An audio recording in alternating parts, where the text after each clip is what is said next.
देखिए, बीजेपी में जो नेता बूढ़ा हो जाता है उसे लाइन से लगा दिया जाता है। वैसे ही आरएसएस बीजेपी के लोग अब मोदी को किनारे लगाने के लिए प्लान बना रहे हैं। आप देखना, अगर सरकार बदलती है तो बाबा योगी भी जेल में होंगे। कि 4 जून को वाकई में सरकार से बाहर होने वाले हैं या सत्ता में फिर से मोदी जी आ रहे हैं? मैं 200% आपको बता रहा हूँ, सत्य बता रहा हूँ, होशो हवास में बता रहा हूँ, किसी का कोई दबाव नहीं है। बीजेपी की सरकार पब्लिक नहीं चाहती है, वो चाहती है लोग जाएं। इन्होंने बहुत लूट लिया, खा लिया। भारत की जनता ने इनके खिलाफ वोट दिया और अगर ईमानदारी से चुनाव हुआ, मतगणना हुई, तो बीजेपी की सरकार जा रही है। अगर ये बेईमानी पर आमादा हो गए, शासन प्रशासन से इन्होंने बेईमानी कराई, ईवीएम हैक कराई, तो ये फिर सरकार अपनी बना सकते हैं। उनके हाथ में इलेक्शन कमीशन है। जो बीजेपी की सरकार है, लोग नहीं चाह रहे। अब की बार जनता जान गई है। बिल्कुल मेरी भविष्यवाणी है, अगर बीजेपी बेईमानी नहीं करेगी तो बीजेपी सरकार नहीं बनाएगी। ये सरकार गरीब लोगों की बेइज्जती करती है और गठबंधन को लोग वोट दे रहे हैं। पूरे देश में बीजेपी खिलाफ वोट दे रहे हैं और अगर ये बेईमानी नहीं करते हैं तो इस सरकार से बाहर हो रहे हैं। गठबंधन सरकार बना रहा है।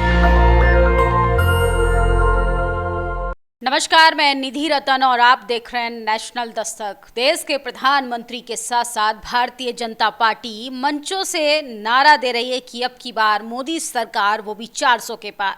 लेकिन हम इसी पर बातचीत करेंगे। मेरे साथ हैं खास मेहमान भिक्खू सुमित रतन। उन्हीं से जानेंगे क्या वाकई में सरकार जो है 400 पार का आंकड़ा पार करने जा रही है या जमीनी हकीकत कुछ और है। हमारे चैनल में आपका स्वागत है। बहुत बहुत धन्यवाद आपके सभी दर्शकों को, निधि जी।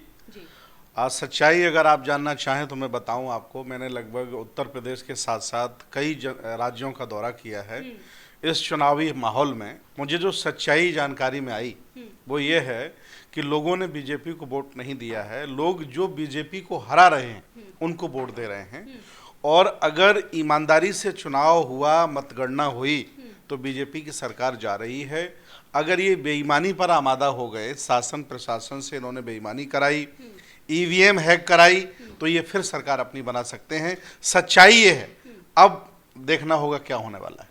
आप ईवीएम पर सवाल खड़ा कर रहे हैं, विपक्षी भी ईवीएम को लेके मुद्दा बना रहा है, लेकिन इलेक्शन कमीशन तो कह रहा है कि ईवीएम में गड़बड़ी हो ही नहीं सकती। देखिए, राजा या शासक जब बेईमानी पर उतर जाए तो फिर उस पावरफुल व्यक्ति का विपक्ष के लोग कुछ नहीं कर सकते।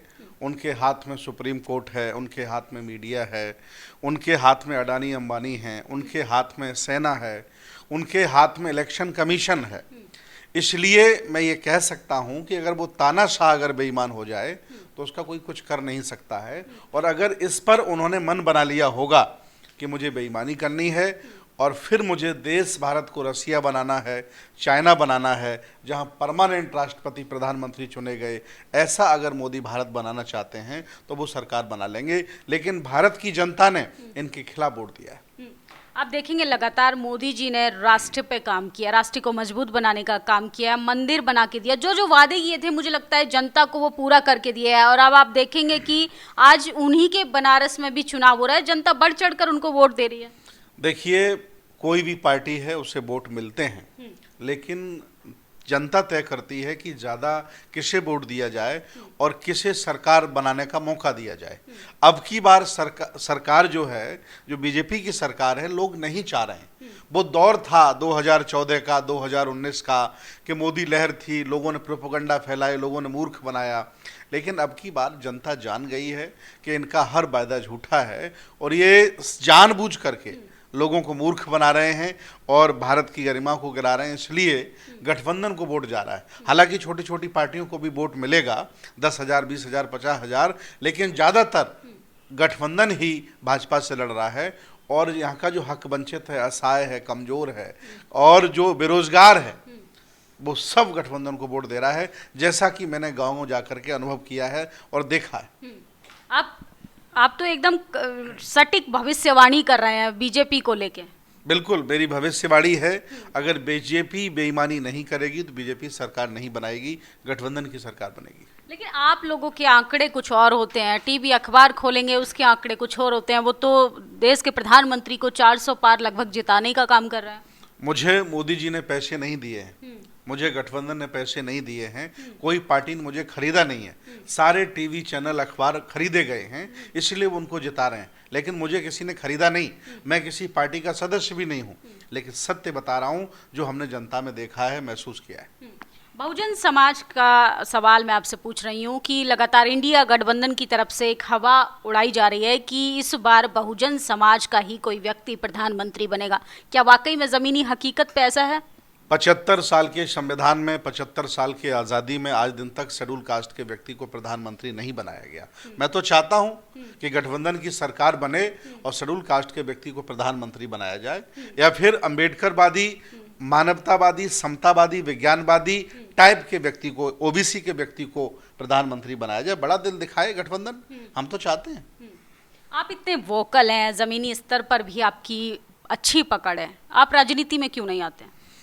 राजनीति करने वाले, हमारे मिलने जुलने वाले दर्जनों लोग हैं जो एमपीज, एमएलए बनते हैं, हर साल सरकारें बनाते बिगाड़ते हैं, सब लोग टच में हैं मेरे। मैं एक बौद्ध भिक्षु हूँ। मैं बता दूं सच्चाई आज आपको। देखिए, एक फिल्म बनती है, उसमें जो डायरेक्टर होता है वो एक्टर को अपने इशारे पर नचाता है। मैं अपने आप को डायरेक्टर की भूमिका में हमेशा रखता हूँ। बहुत सारे एमपी, एमएलए हैं जो मेरे उपासक हैं, चुनाव लड़ते हैं, हर साल जीत के आते हैं, उनको मैं सलाह मशवरा देता हूँ, उनको मैं राय देता हूँ, लेकिन मुझे व्यक्तिगत राजनीति करने में कोई रुचि नहीं है। इसलिए मैं डायरेक्टर की भूमिका में रहता हूँ और अपनी विचारधारा के लोगों की मदद करता हूँ। आपने कहा कि आप राजनीति में नहीं आएंगे, लेकिन कहीं ना कहीं धर्म भी तो मजबूत नहीं हो रहा, बुद्धिज्म भी तो कमजोर पड़ रहा है। लगातार आप देखेंगे कि बुद्ध की जो चीज़ें थी, शिक्षा जो थी, उसकी भी जागरूकता अब लोगों में खत्म सी होती जा रही है। देखिए, धर्म जीवन जीने का एक मार्ग है। भारत को रोजगार चाहिए, भारत को इंडस्ट्री चाहिए, भारत को तरक्की चाहिए, भारत आगे बढ़े, कोई यहाँ भूखा न रहे, किसी के पास घर कच्चा ना रहे, सब आगे बढ़ें। आज करोड़ों रोजगार बच्चे बेचारे पढ़ लिख करके बेरोजगार घूम रहे हैं। इस समस्या का समाधान हो। जब लोग यहाँ खुशहाल होंगे तो हम धम्म का भी प्रचार कर लेंगे, बुद्ध का भी प्रचार कर लेंगे। हमें धम्म को आगे नहीं लाना है। मेरे लिए पहले भारत है, भारत की संस्कृति है, भारत की सभ्यता है, और जो भारत की सभ्यता है वो गंगा जमजम की सभ्यता है, गंगा जमुनी नहीं। इन नालायक लोगों ने शब्द को तोड़ा मरोड़ा है। ये जो भारत की सभ्यता गंगा जमजम की सभ्यता है, ये गंगा जमुनी सब तहजीब नहीं है। ये जो भारत सभी रंगों का, सभी अलग अलग भाषाओं का, अलग अलग कल्चरों का भारत, इसकी रक्षा हो और ऐसा कोई व्यक्ति देश का प्रधानमंत्री बने तो सबको आगे बढ़ने का मौका दे, किसी एक व्यक्ति को आगे बढ़ने का मौका ना दे, एक समाज को आगे बढ़ने का मौका ना दे, और किसी को रोकने का काम ना करे। सब लोग प्रगति करें जैसे अमेरिका, जर्मनी, ऑस्ट्रेलिया में होता है। और मैं भारत की तुलना अमेरिका, कनाडा से करता हूँ, पाकिस्तान से नहीं करता हूँ। मतलब कि आपको लग रहा है, आपने अमेरिका और कनाडा का एग्जाम्पल दिया, भारत तरक्की कर रहा है या तरक्की कर चुका है? क्योंकि विदेशी डंका तो हमने बजते हुए देख रहे हैं लगातार मोदी जी का। देखिए, एक पिता अगर अपने बच्चों को समान दृष्टि से देखता है तो बच्चे दोनों प्रगति करते हैं। और एक पिता एक बच्चे को ज़्यादा तवज्जो देता तो एक बच्चा पीछे रह जाता है। ये बीजेपी के लोग, नरेंद्र मोदी जी ऐसे ही एक पिता हैं जो कुछ लोगों को आगे बढ़ाते हैं, कुछ लोगों को खींच करके नीचे पहुंचाते हैं। देश कोरोना से जूझ रहा था और इनका मित्र अडानी पैसे वाला हो रहा था और लोग भूखों मर रहे थे। इसीलिए मैं चाहता हूं कि सबको मौका दिया जाए, ऐसा प्रधानमंत्री बने और सबको आगे बढ़ने का मौका दे। तो वैसे ही तो हैं देश के प्रधानमंत्री। अगर अडानी को बढ़ा रहे हैं तो वो गरीबों को राशन भी तो दे रहे हैं। 80 करोड़ लोग जो है, उनका पेट पालना कितनी बड़ी बात होती है एक प्रधानमंत्री के लिए। ये शर्म की बात है, ये शर्म की बात है कि आदमी भोजन के लिए, इंतजामात के लिए संघर्ष कर रहा है, रोजगार उसे मिले, उसे आगे बढ़ने का मौका मिले। पिछली बार उत्तर प्रदेश सरकार ने एक योजना चलाई थी कि हम बेटियों की शादी करेंगे। ये सरकार गरीब लोगों की बेइज्जती करती है। भाई, बेटी मेरी, पैदा हमने किया, शादी हम करेंगे अपने हिसाब से, धूमधाम से। आप मुझे साधन संसाधन मुहैया कराइए, नौकरियां दीजिए, हिस्सेदारी दीजिए। तुम मेरी बेटी की शादी करने वाले कौन होते हो? ये लोग मतलब एक फंक्शन करके ऐतिहासिक बेइज्जती करने में बड़े माहिर हैं। तो मैं इन सब चीज़ों का बहुत विरोधी हूँ। मैं चाहता हूँ कि सबको मौका मिले, सब आगे बढ़ें।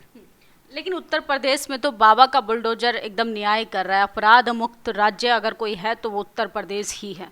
नहीं, देखिए, बाबा जो हैं मुख्यमंत्री हैं, अच्छी तरह हमें जानते हैं, कई बार मेरी मुलाकात है उनके मुख्यमंत्री बनने से पहले। उनकी भी संतों वाली दृष्टि नहीं है। संत की जो परिभाषा है, सहनशीलता, नम्रता, त्याग, ये तीनों चीज़ें उनमें पाई नहीं जाती हैं।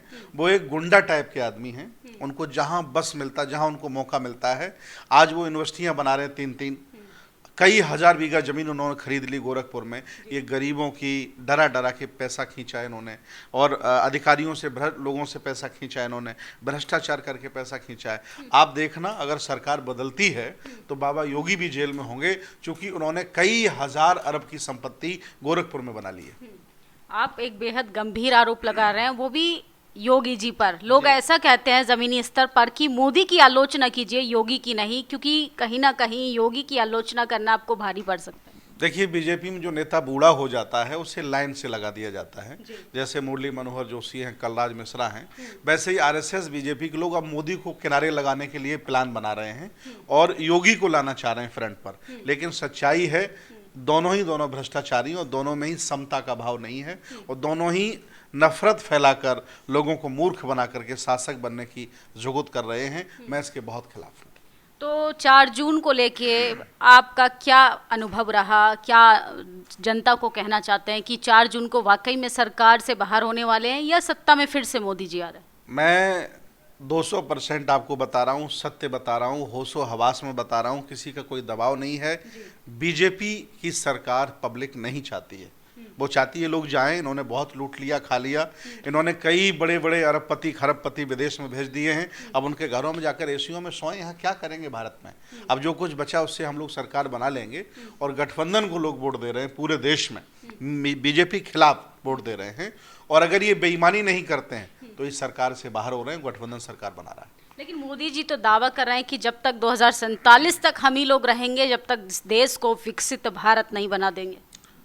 क्योटो बनाएंगे भारत के शहरों को, वो दावा भूल गए हैं क्या आप? क्योटो जापान का एक शहर है। बनारस को बना रहे थे वो। कहाँ बनाया? बनारस जाके देखिए, वहाँ अभी भी कचरा फैला पड़ा है, कोई क्योटो नहीं बना। स्मार्ट शहर बना रहे थे, किसको बना दिया? 15-15 लाख ला रहे थे, कहाँ लाया? करोड़ों नौकरियां दे रहे थे, कहाँ लाया? मैं तो किसान आंदोलन से जुड़ा रहा, किसानों को एमएसपी तक नहीं दे सके, 700 किसान शहीद इन्होंने करा दिए। ये तो हत्यारे लोग हैं, इनको तो शासन में और सरकार में रहने का कोई हक नहीं है। तो क्या कहेंगे देश की आवाम को? तमाम लोग आपको सुन रहे हैं, आपको देख रहे हैं, तमाम आरोप भी आप पर लगेंगे कि आप स्क्रिप्टेड शायद चीज़ें बोल रहे हैं, फंडिंग बनते हैं, फंडिंग के तौर पे बीजेपी के खिलाफ बोल रहे हैं। मैं आज से नहीं, जब से मैं मुखर सामाजिक जीवन में आया हूँ, जो पार्टी गलत कार्य करती है उसका मैं विरोध करता हूँ, और जो व्यक्ति जातिवादी, परिवारवादी, वंशवादी होता है उसका मैं विरोध करता हूँ। मेरे लिए भारत पहले है, भारत की संस्कृति पहले है, और 140 करोड़ जनता पहले है। इसके बाद मैं अपने धम्म को लाता हूँ। मैं भी एक बौद्ध भिक्षु हूँ। मैं कभी नहीं चाहता कि सारे लोग मर जाएं या सारे लोग खत्म हो जाएं, सिर्फ बौद्ध धर्म ही यहाँ बचे। मैं चाहता हूँ कि सारे लोग बने रहें, सारे धर्म भी बने रहें, और लोग सुकून से ज़िंदगी जिएं। मैं ये चाहता हूँ। मेरे मन में ऐसा कोई असमता का भाव नहीं है कि मैं सबको ख़त्म करने का भाव रखता हूँ। मैं एक सन्यासी हूँ, मुझे न कोई खरीद सकता है और न मुझे किसी ने खरीदा है। और मैं चाहता हूँ ये देश फैसला करे अपने भविष्य का, और नेता देश सोच समझ करके चुने और उन्हीं के हाथों में देश दे जो देश को बेहतर बनाए। जी, बहुत बहुत शुक्रिया हमसे बातचीत करने के लिए। Thank you Nidhi ji. तो ये थे भिक्खु सुमित रतन। तमाम मुद्दों पर बातचीत की, और 400 पार का दावा करने वाली सरकार जो है इस बार घबरा रही है, बौखला रही है। अब आप तय कीजिए कि वाकई में सरकार 400 पार का आंकड़ा पार कर रही है, क्या सत्ता से बाहर जा रही है? अपनी प्रतिक्रिया कमेंट बॉक्स में ज़रूर दीजिएगा। शुक्रिया। नेशनल दस्तक की आपसे गुजारिश है कि अगर इसको बचाना चाहते हैं तो नेशनल दस्तक को सब्सक्राइब करने के लिए रेड कलर के सब्सक्राइब बटन को दबाएं, फिर बेल आइकन की घंटी दबाएं। नेशनल दस्तक को बचाने के लिए बहुत जरूरी है कि हर खबर को शेयर करें, लाइक करें, कमेंट जरूर करें।